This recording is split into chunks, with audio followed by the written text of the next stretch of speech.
Chers compatriotes, tous les ans, nous célébrons, en France et à l'étranger, le 14 juillet, fête de la République. Ce 14 juillet 2020 est particulier. Nous serons rassemblés, mais à distance cette fois, autour des valeurs qui nous unissent, la liberté, l'égalité, la fraternité. La situation sanitaire nous impose ce choix et cette sobriété. Je vous adresse d'abord, dans le contexte de la lutte contre la Covid-19, et comme l'ont souhaité le président de la République et le gouvernement, un premier message de solidarité et d'union face à la pandémie. Le second message est celui de notre profonde reconnaissance pour tous ceux qui se sont engagés en première ligne contre la Covid-19, en France et à l'étranger. Médecins, infirmiers, auxiliaires de santé, qui ont fait face sans relâche à la pandémie. Pour tous ceux aussi qui ont permis le maintien des rouages essentiels de l'économie, des administrations et de l'État.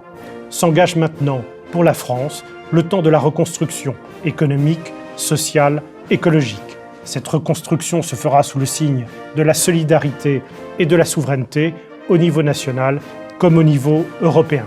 Et bien évidemment, sous le signe de nos valeurs fondamentales et républicaines autour desquelles se construit notre destin collectif. Chers compatriotes et chers amis d'Uruguay, je vous adresse le même message de solidarité et de reconnaissance. Reconnaissance d'abord pour les autorités de santé, de médecine ou de recherche, comme l'Institut Pasteur de Montevideo, qui se sont immédiatement mobilisés. Reconnaissance ensuite pour les autorités éducatives qui ont mis en œuvre la continuité des savoirs. J'adresse tous mes remerciements profonds aux enseignants du lycée français Jules Supervielle.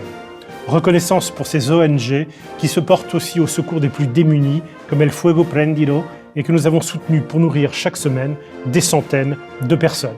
Reconnaissance enfin pour les personnels de l'ambassade de France en Uruguay qui ont organisé le rapatriement au cours des derniers mois écoulés de centaines de nos compatriotes vers la France.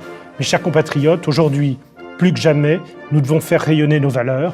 Elles sont un point fixe et solide dans un monde incertain et traversé de crises.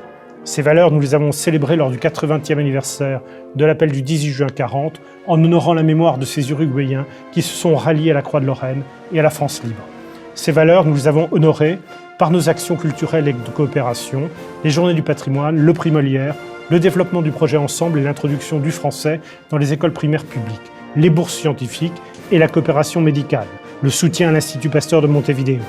Nous les honorerons avec nos programmes en faveur de la biodiversité et du développement durable, de l'égalité des genres et du développement de nos liens économiques avec les entreprises de la Chambre de commerce. Nous les illustrerons avec le prix Cézanne et les manifestations autour du 150e anniversaire de la mort d'un de nos plus grands poètes franco-uruguayens, je veux dire Lautréamont. Chers compatriotes, que vous soyez ici en Uruguay ou bien que vous retourniez en France, je vous adresse en ce 14 juillet 2020 tous mes vœux fraternels et républicains. Vive la République, vive la France, vive l'amitié franco-uruguayenne.